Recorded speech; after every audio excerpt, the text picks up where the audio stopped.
آپ کے سوالات یہ پرچیوں کی شکل میں میرے پاس آ چکے ہیں، لیکن انہیں ہم بعد میں ڈسکس کریں گے۔ پہلے اس وقت جو پاکستان ایک ہنگامی صورتحال سے گزر رہا ہے، سیلاب کے پوائنٹ آف ویو سے پورے ملک کے اندر فلڈ آیا ہوا ہے۔ اب تو آلموسٹ چاروں صوبے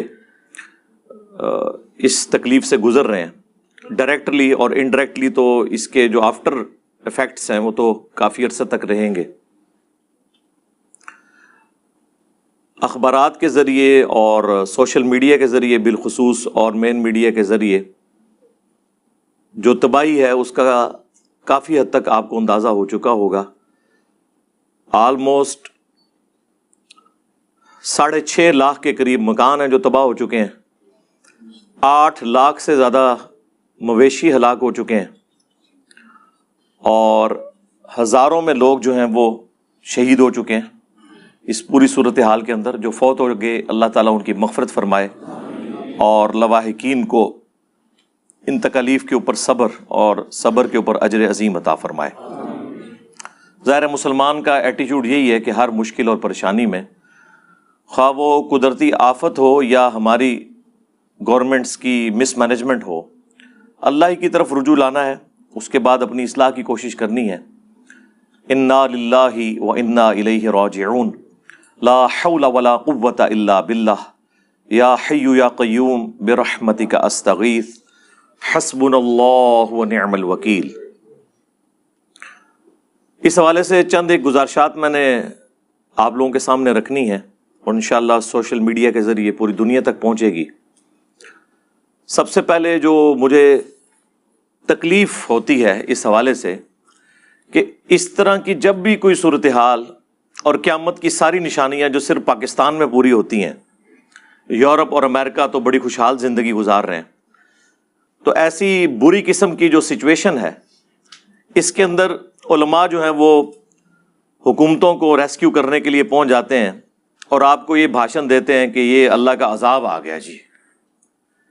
اللہ کا عذاب تو پھر ان پہ آنا چاہیے نا جن کی وجہ سے آج تک ہم ذلیل ہو رہے ہیں۔ ہمارے بڑے وہ تو سکون کی زندگی گزار رہے ہیں، انہوں نے اگر وزٹ بھی کرنا ہے تو ہیلی کاپٹرز کے اندر کرنا ہے، تصویریں کھچانی ہیں، جعلی قسم کے ہاسپٹلز اور ٹینٹس قائم کر کے تصویریں سوشل میڈیا کے اوپر ڈال کے تو آپ سے چندے بٹورنے ہیں۔ ان کی تو یہ ترقی کا موقع آ گیا، کیونکہ اس کی بنیاد کے اوپر اب چندے اکٹھے کریں گے، خواہ وہ مذہبی جماعتیں ہوں، خواہ وہ NGOs ہوں، خواہ گورنمنٹ ہو۔ ان میں اچھے لوگ بھی ہیں، میں سب کو نہیں برا کہتا، لیکن عموماً ایسے معاملات میں زیادہ تر لوگ جو ہے وہ مس یوز ہی کرتے ہیں اس فنڈ کو۔ تو ان کے اوپر تو کوئی عذاب نہیں آیا، ان کے لیے تو نعمت بن کے یہ چیزیں آئی ہیں۔ ابھی تو باہر سے جتنی امداد آئے گی آپ کو پتہ ہے کتنی یوز ہوتی ہے۔ 8 اکتوبر 2005 کے زلزلے میں جو کچھ ہوا وہ آپ کے سامنے ہے۔ پھر اس ساری صورتحال کے اندر یہاں پہ جو چیزوں کے ریٹ بڑھ جاتے ہیں وہ تو ماشاءاللہ مسلمان ہی بڑھا رہے ہوتے ہیں نا۔ اس آفت کے اثرات پہنچنے میں ابھی ہفتوں چاہیے ہوتے ہیں، لیکن جو چیزیں انہوں نے پہلے خرید کے رکھی ہوئی ہوتی ہیں، بیسک نیڈز کی چیزیں، آلو، ٹماٹر، پیاز، ان کی قیمتیں 3 گنا بڑھا دیتے ہیں۔ تو اس سے آپ اندازہ لگا لیں کہ ان لوگوں کو اپنی قبر و آخرت کی کوئی فکر نہیں ہے۔ آپ کے سامنے ہے صورتحال ساری۔ تو ایسے موقع کے اوپر علماء کا کام صرف یہ نہیں ہے کہ ان کو آخرت اورینٹڈ کریں، یہ بھی ضروری ہے۔ اصل چیز یہ ہے کہ حکمرانوں کو، بڑوں کو جھنجھوڑا جائے کہ یہ آفتیں جو آپ کے ملک میں آفت بن کے آئی ہوئی ہیں، یہ یورپ اور امریکہ میں ہوں تو یہ اپرچونٹی ہے۔ وہاں والی جو آفتیں ہیں وہ تو آپ سوچ بھی نہیں سکتے، یعنی سمندری طوفان، اس کو تو آپ نہیں روک سکتے، زلزلے کو بھی کسی حد تک مینج کر سکتے ہیں، اس سے بھی چھٹکارا نہیں ہے، ٹورنیڈو سے چھٹکارا نہیں ہے، لیکن یہ کون سی آفت ہے کہ بارشیں زیادہ ہوئی ہیں اور ان ساری چیزوں کو آپ ڈیم بنا کے مینج کر سکتے تھے۔ ڈیم اسی لیے بنائے جاتے ہیں، اور آج سے نہیں بنائے جا رہے، ہزاروں سال سے بنائے جا رہے ہیں، قبل از مسیح بن رہے ہیں، کہ پانی سٹور کیا جائے اور جب بارشوں کا موسم آئے تو پہلے ہی پانی کو ریلیز کر دیا جائے، تاکہ وہ ڈیم جو ہے وہ ایکسیسو پانی کو اپنے اندر سٹور کر لے. اسی لیے آپ کو پتا ہے الارم بھی بجنے شروع ہو جاتے ہیں. اب تو ٹیکنالوجی بہت اوپر جا چکی ہے. ایک طرف آپ کو بتایا جاتا ہے کہ جی تیسری جنگ عظیم جو ہے وہ پانی کے اوپر ہوگی، اور دوسری طرف پاکستان کی ہسٹری کی سب سے زیادہ بارشیں ہوئی ہیں. تو ہم نے کوئی ایک ڈیم بھی بنایا ہے کہ سٹور کر سکیں؟ ہاں یہ ضرور ہوا ہے کہ درجنوں ڈیم جو چھوٹے چھوٹے بنے ہوئے تھے بلوچستان کے اندر وہ ٹوٹ گئے ہیں، اور ٹھیکیداروں کی جو حرام خوریاں ہیں وہ ہمارے سامنے آئی ہیں. تو ان کے اوپر تو کوئی عذاب الہی بظاہر اس طرح کا نازل نہیں ہوا. وہ انڈیویجول لیول پہ ان پہ عذاب آئے گا، وہ الگ چیز. لیکن اس موقع کے اوپر یہ بات کرنا کہ یہ اللہ کا عذاب آ گیا، یہ اس ملک کے ساتھ خیانت ہے، اس ملک کی عوام کے ساتھ دھوکہ دہی ہے، اور یہاں کے اشرافیہ کو ایک ریسکیو کرنے کے مترادف ہے میرے نزدیک. یہ تمام آفتیں باہر کے ملکوں میں ہوں تو اسے اپرچونٹی بنائیں، پانی کو سٹور کریں، واٹر ٹیبل رائز ہو. آپ کی بجلی کے جو ایشوز ہیں، اتنی مہنگی بجلی آپ جو تیل سے بنا رہے ہیں وہ پانی کے ذریعے بنا کے سستی بجلی عوام الناس کو دی جائے. یہ کون سا اسلام آپ لوگوں کے سامنے پیش کر رہے ہیں؟ قرآن و سنت میں تو اللہ کے محبوب صلی اللہ علیہ وآلہ وسلم نے اسباب اختیار کرنے کا حکم دیا ہے. یہ نہیں ہے کہ جب کبھی بھی اس طرح کے معاملات آئیں تو اس کو ٹوٹلی تقدیر کے اوپر ڈال دیا جائے. وہ تو مسلمان کے پاس ایک آخری سہارا ہے اپنے دکھ درد کا مداوع کرنے کا. لیکن قرآن حکیم تو اپنے مقدمے میں بالکل واضح ہے. سورۃ الانفال میں یہ آیت ہے، اعوذ باللہ من الشیطان الرجیم، بسم اللہ الرحمن الرحیم، آیت نمبر 53 ہے، ذالک بأن اللہ لم یک مغیرا نعمتا انعمها علی قوم. یہ اس لیے کہ بے شک اللہ تعالی کبھی بھی کسی قوم کی جو نعمت ہے وہ اس سے نہیں چھینتا، اس کی حالت کو نہیں بدلتا، اچھی کو بری میں یا بری کو اچھی میں. حتی یغیروا ما بانفسہم، یہاں تک کہ وہ اپنی حالت خود نہ بدل لیں، یعنی وہ کرتوت ایسے کریں کہ ان کے اوپر اللہ تعالیٰ کی طرف سے آزمائش آ جائے، یا وہ اللہ کے پیغمبر کی آواز پہ لبیک کہیں اور اس کی برکت سے اللہ تعالیٰ اسے نوازے. وَأَنَّ اللَّهَ سَمِيعٌ عَلِيمٌ، اور بے شک اللہ تعالیٰ سننے والا، علم والا ہے. اللہ کے محبوب صلی اللہ علیہ وآلہ وسلم کا آپ ایٹیچیوڈ دیکھیں. بخاری اور مسلم دونوں میں حدیث ہے کہ نبی علیہ السلام نے فرمایا کہ جب رات کو سو تو تم چراغ بجھا دیا کرو. اور پھر نبی علیہ السلام دیکھیں کس لیول تک جا کے سمجھا رہے ہیں. آپ نے فرمایا کہ بعض اوقات چوہا آتا ہے اور وہ اس چراغ کی بتی کو لے کر بھاگتا ہے جس میں آلریڈی آگ سلگ رہی ہوتی ہے، اور جہاں جہاں سے وہ بتی گزرتی ہے آگ لگتی جاتی ہے. اور یہ اسپیسیفکلی بخاری مسلم میں انہی احادیث میں موجود ہے کہ مدینہ شریف میں ایک پورا گھر اپنے اہل و عیال سمیت پورا خاندان جل گیا تھا، اسی وجہ سے ایک چراغ سے آگ لگی تھی. تو نبی علیہ السلام نے فرمایا کہ یہ رات کو چراغ بجھا دیا کرو، آگ انسان کی دشمن ہے. اس زمانے میں یہ جو چراغ تھے نا وہ کھانے کے تیل میں جلائے جاتے تھے، کیونکہ مٹی کا تیل تو یہ اجمیر شریف والوں نے 200 سال پہلے دریافت کیا ہے. ہاں اوہ نہیں، بغداد شریف والوں نے دریافت کیا تھا. ظاہر ہے جی جو نگاہ مارے اور ساتوں زمینوں کے نیچے اور تیل بھی کراس ہو جائے اور اوپر دیکھیں تو عرش تک پہنچ جائے تو تیل انہوں نے دریافت کیا ہوگا. نہیں سر ایسے نہیں ہوا. بمشکل 200 سال پہلے سر ایڈون نے پنسلوینیا امریکہ کی ریاست کے اندر 1853 میں پہلا جو تیل کا کنواں ہے نا وہ حادثاتی طور پہ، ماشاءاللہ مٹھی داڑھی تھی ان کی بھی، ہاں جی، کرنل ایڈون کرسچن تھے، داڑھی پوری تھی ماشاءاللہ، کیونکہ آپ نے تو داڑھی دیکھنی ہوتی ہے نا. یہ انہوں نے دریافت کیا تھا. اس کے بعد دنیا میں یہ ایک بلیک گولڈ عام ہوا. تو ہم تو بات کر رہے ہیں 1400 سال پہلے کی. مٹی کا تیل تو 200 سال پہلے انسان کو پتا چلا کہ زمین میں موجود ہے. اس زمانے میں امیر لوگ زیتون کا تیل، باقی جو غریب لوگ ہیں وہ مختلف جو ویجیٹیبل آئلز ہیں ان کو یوز کیا کرتے تھے کھانے کے لیے بھی، اور آگ میں وہ دیا سلائی ڈال کے نا اس کے اندر. اور آج بھی ویسے یہ ہوتا ہے، آپ اگر درباروں پہ چلے جائیں نا وہاں جو دیے جل رہے ہیں نا کہیں تو آپ دیکھیں وہ گھی کے اندر جلا رہے ہوتے ہیں. ہاں تو اب ظاہر ہے گھی تو مرغوب غذا ہے چوہے کی، تو وہ جب چوہا گھی کا وہ ظاہر مرکب بنا ہوگی، وہ جو بیچ میں کاٹن کی بتی لگائی ہوئی ہے، تو وہ اس کو ساتھ لے جاتا تھا، اور آگ تو جل رہی ہے تو چوہے کو تو نہیں پتا، وہ جہاں جہاں سے گزرے گا آگ لگاتا چلے جائے گا۔ تو نبی علیہ السلام نے اس لیول پہ اتر کے سمجھایا ہے کہ بھائی چراغ بجھا دیا کرو، چوہا لے جاتا ہے۔ یہ نہیں ہے کہ آج کے علماء کی طرح کہ اللہ کا عذاب آ گیا ہے، ہاں، وہاں یہ بتایا جا رہا ہے کہ اپنی احتیاط خود کرو۔ سنن ابی داؤد میں حدیث ہے، اللہ کے نبی علیہ السلام نے فرمایا جو شخص بغیر منڈیر والی چھت کے اوپر سوتا ہے رات کے وقت تو اس سے ہمارا ذمہ اٹھ گیا۔ اب وہ اگر نیچے گرتا ہے، کیونکہ رات کو انسان جب نیند میں اٹھتا ہے، بعض اوقات بعض لوگوں کو تو نیند میں چلنے کی عادت ہوتی ہے، ہوش نہیں ہوتی، اگر منڈیر نہیں ہے چھت کی، نیچے گرتا ہے، اور پھر آپ کہیں گے جی جو اللہ کی مرضی، اللہ کی آزمائش آ گئی ہے، یہ آپ اپنے اوپر قانون قدرت خود اپلائی کرتے ہیں۔ اللہ نے اور اس کے محبوب صلی اللہ علیہ وآلہ وسلم نے کہیں نہیں فرمایا کہ بسم اللہ پڑھ کے تو ساکٹ میں 2 انگلیاں دے دو، جی کچھ نہیں ہوگا انشاءاللہ۔ جس کو یہ اس طرح کا زوم ہے نا، آئے انشاءاللہ اس کو شہادت کے درجے تک پہنچاتے ہیں، بلکہ شہادت کیا ہوگی، آرام موت مرے گا وہ، خودکشی کی۔ یہ آپ جتنے وظائف ہیں نا، یہ ناگہانی آفتوں کے لیے ہیں۔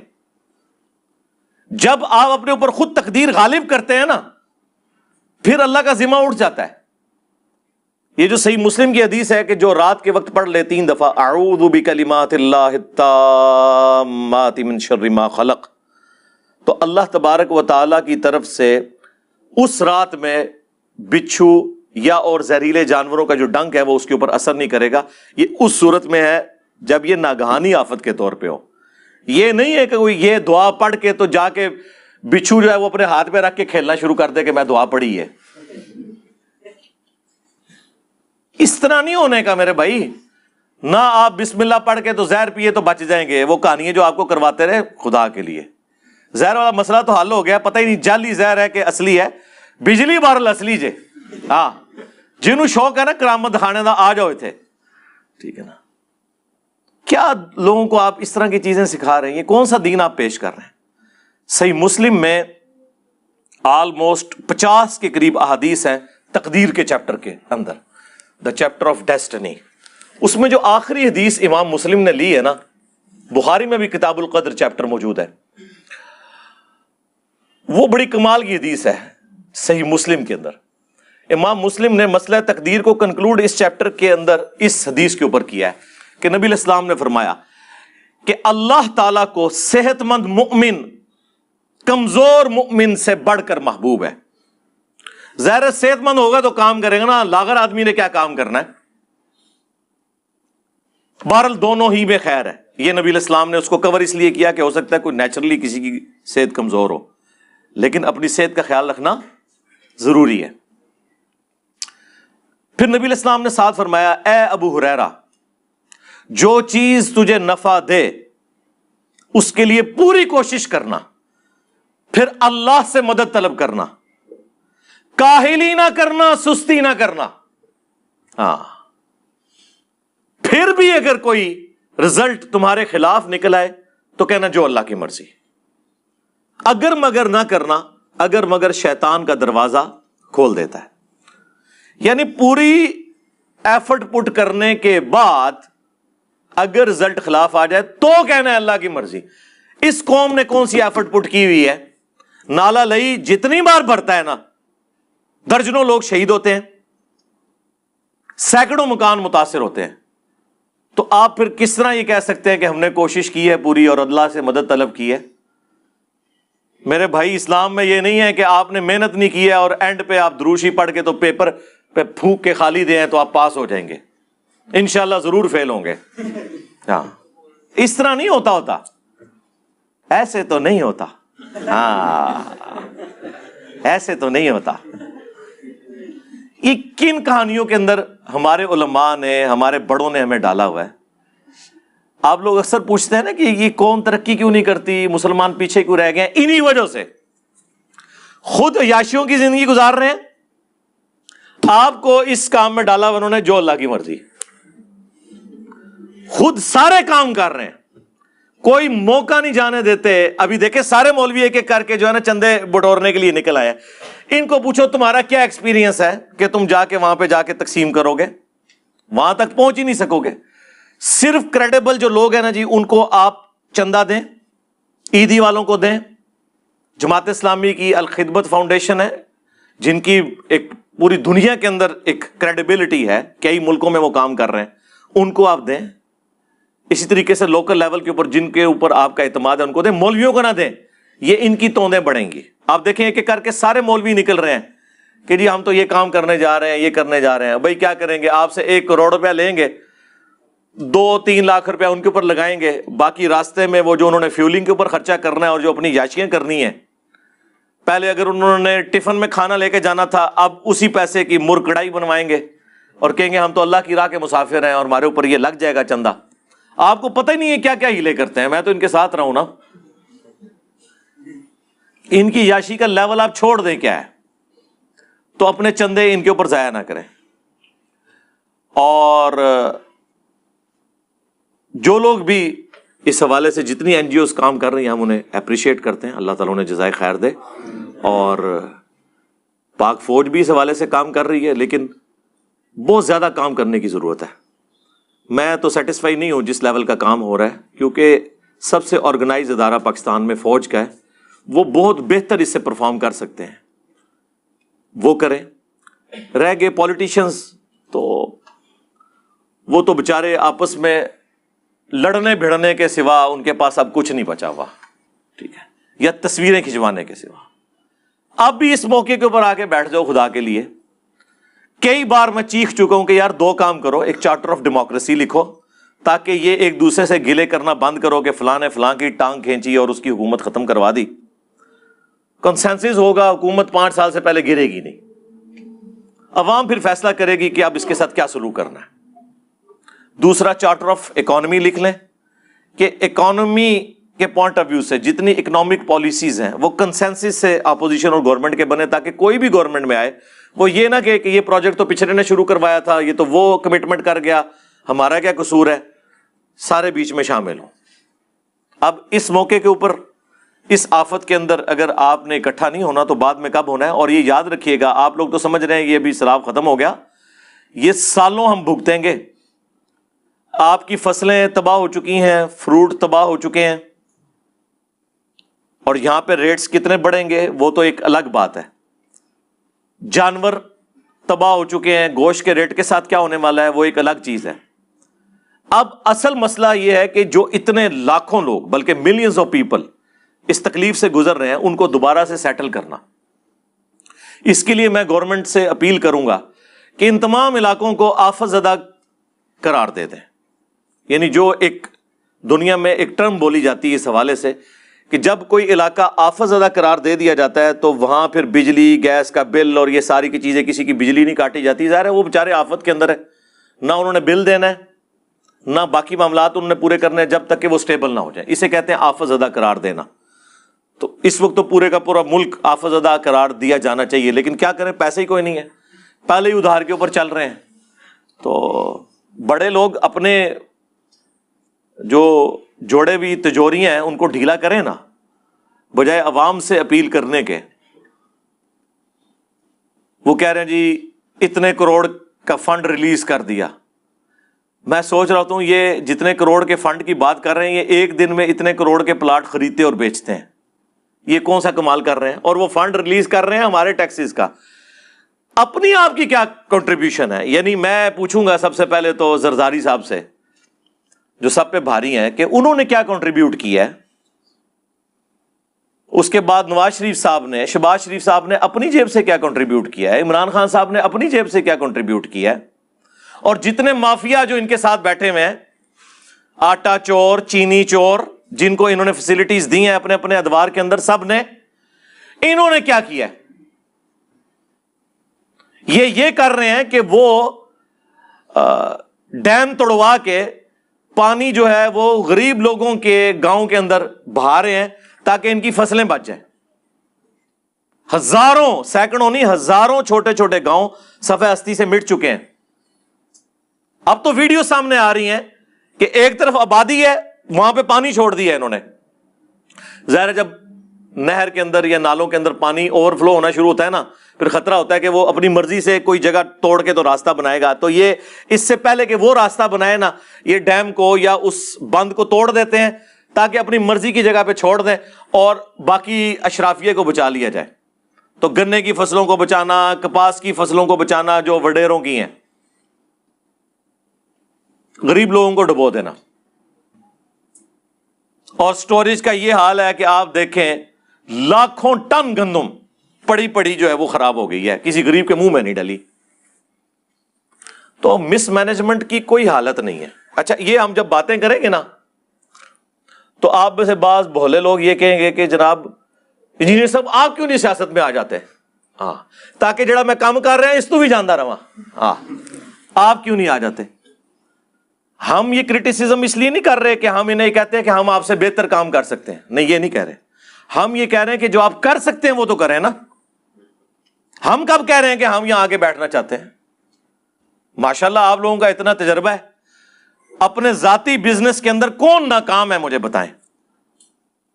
سب لوگ جو ہے وہ جنہوں کہتے ہیں نا سر کڑائی وچ ہے, دسے کہ ہوئی تے سر کڑائی وچ, یہ حالت ہے.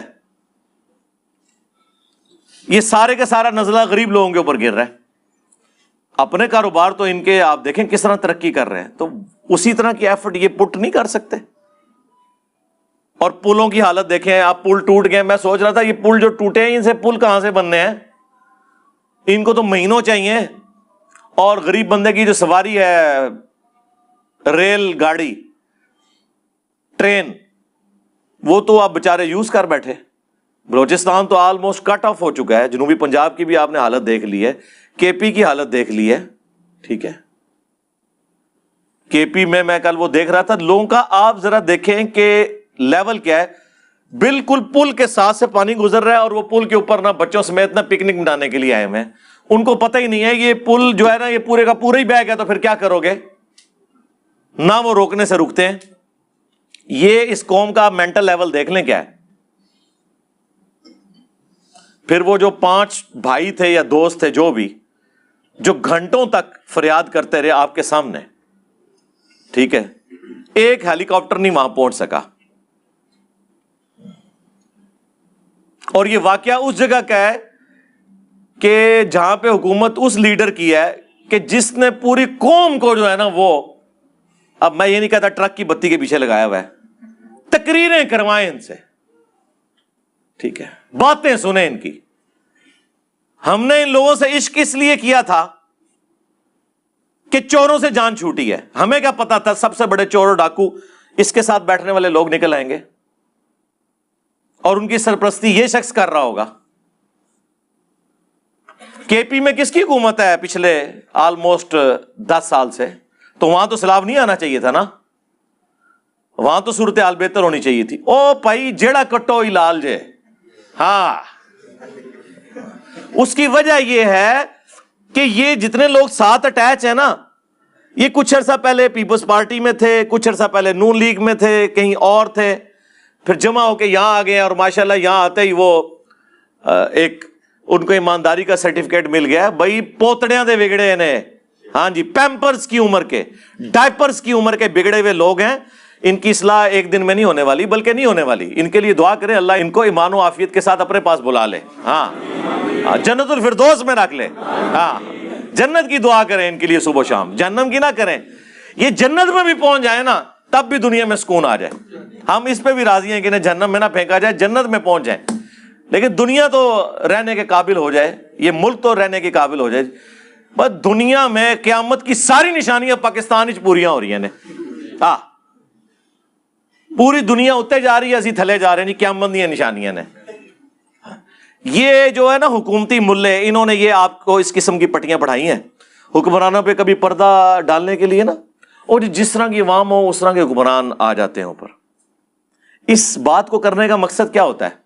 حکمرانوں کے اوپر پردہ ڈالنا. عوام تو بدترین ہو چکی ہوئی تھی. عمر بن عبدالعزیز ایک بندہ اوپر آیا تھا نا, 2 سال کے اندر اس نے بنو امیہ کا 60 سال پرانا گند صاف کر دیا تھا. یہ کون سی باتیں آپ کر رہے ہیں؟ آپ وعدے تو یہی کر کے آتے ہیں، جب آپ اوپر آتے ہیں پھر کہتے ہیں جی ہمیں کام نہیں کرنے دیا، تو چھوڑ دیتے ہیں نا اسی وقت ہی. چمٹے بھی رہتے ہیں اور پھر بعد میں گلے شکوے کرتے ہیں نہیں جی ہمیں کام نہیں کرنے دیا گیا. سارے کے سارے یہی کر رہے ہیں، کسی ایک کو سنگل آؤٹ کرنے کی ضرورت نہیں ہے. اللہ تعالیٰ اس قوم کی حالت کے اوپر رحم فرمائے. ہم تو صرف ایک رونے والا کام ہی کر سکتے ہیں. باقی انڈیویجول لیول پہ میں لوگوں سے ریکویسٹ کروں گا، جو چیریٹی دے سکتے ہیں وہ دیں. آپ 1 سال کی ایڈوانس زکوٰۃ، 2 سال کی، 3 سال کی ایڈوانس زکوٰۃ بھی نکال سکتے ہیں.